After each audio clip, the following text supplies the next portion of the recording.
Coming up, almost a fifth. Further parts of England face the toughest restrictions with more than 50,000 new COVID cases every day. ITV Lunchtime News with Lucrezia Millarini. Good afternoon. The latest estimates over the spread of coronavirus in England make for more grim reading and have once again raised the prospect of tougher restrictions spreading further across the country. This lunchtime, new research from the Office for National Statistics has published its latest infections survey, suggesting there were almost 570,000 new COVID cases in the last 7 days. That's up by a third in a week. On average, they now believe there are more than 50,000 new cases every day. Well, today, Nottingham became the latest area to enter the highest level of restrictions, Tier 3. And as Sejal Carrier explains, other areas could soon follow too. So that's a picture in England. In Scotland, another 1,281 cases have been reported in the last 24 hours and 28 further deaths.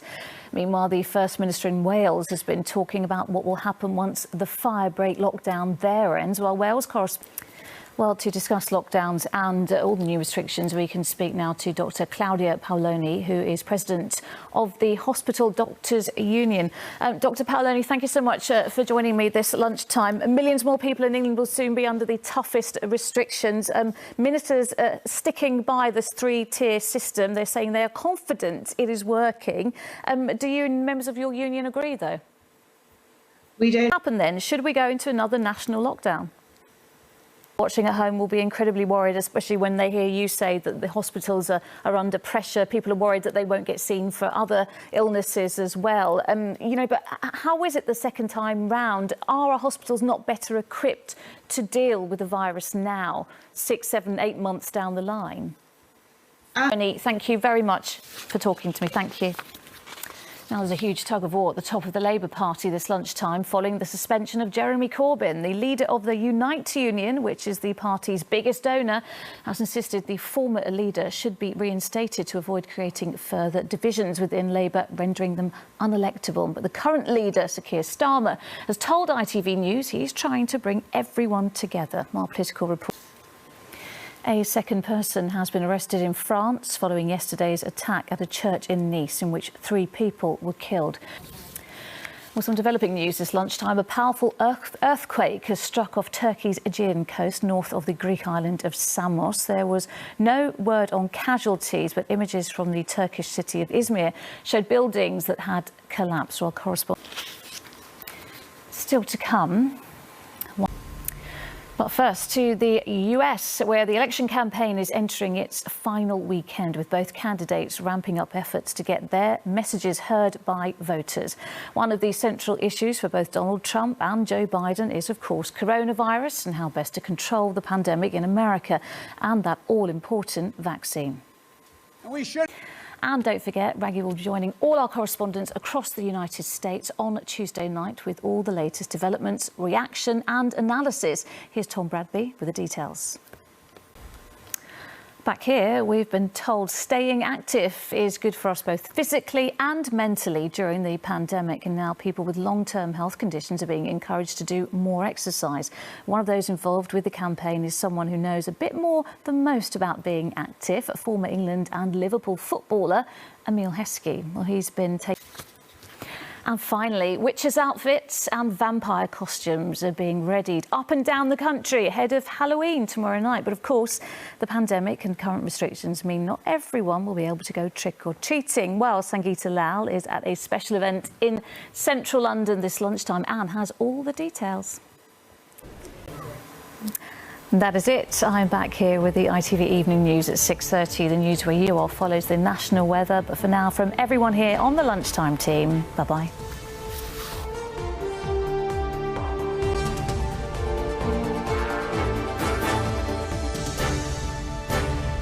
London. A 15-year-old boy has died after being stabbed in Wandsworth. It's been 2 weeks since London went into Tier 2 lockdown, and some areas of the capital now have more than 200 coronavirus cases per 100,000 people. The Foreign Secretary, Dominic Raab, has said relations between the UK and Iran will be undermined if British-Iranian woman Nazanin Zaghari-Ratcliffe is returned to prison.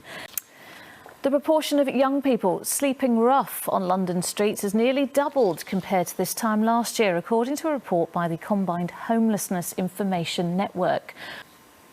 All right, let's take a look at the weather now. Here's James Wright. And just before we go, huge congratulations to 5-year-old campaigner Tony Hudgell. He's been... Oh, congrats, Tony. That's all for now. Duncan is here at 6. Until then, enjoy your afternoon. Bye-bye.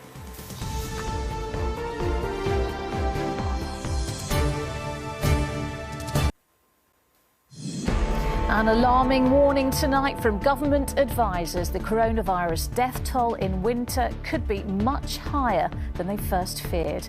Evening News with Lucrezia Millarini.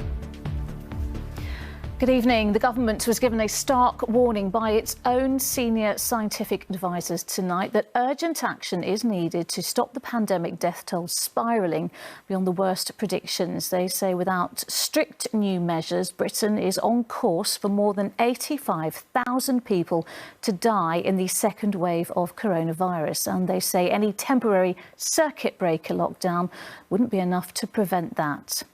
Well, last week alone, the estimated number of people with COVID in England jumped by almost a third to just under 570,000, while across the UK, 274 more deaths were announced today of people who've tested positive for COVID.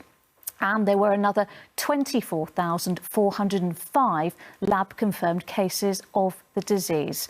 Earlier today, the government insisted it wants to stick to localised restrictions, but many are thinking that's no longer enough. Paul Davies reports.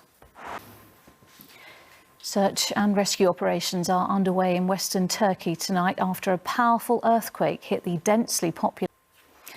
The Labour leader, Sir Keir Starmer, said there is no reason for a civil war over the suspension of Jeremy Corbyn for his response to a damning report into anti-Semitism. The race to the finish line in the US presidential election is intensifying tonight on the eve of the last weekend before international affairs editor Maggie Omar. Still to come. But first, with face coverings playing such an important role in many people's lives nowadays, the market in masks is booming. But tests have found a huge variation in the effectiveness of those available on the high street. Our consumer editor Chris Choi reports.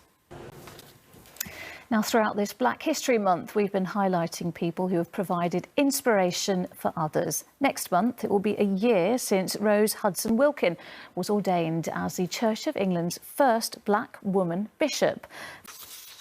Finally, Camilla, the Duchess of Cornwall, is asking people to adopt an elephant, not a real live one, but a life-size sculpture to help her late brother's charity. The models of Indian elephants are taking up residence in the gardens of her friends after a planned display in the Royal Parks was stopped by coronavirus. Well, Camilla spoke to our royal editor, Chris Shipp. And that is all for now. Tom will bring you news at 10 at the later time of 10:20 tonight, live from Washington. But from me and all the team, have a great evening. Bye-bye.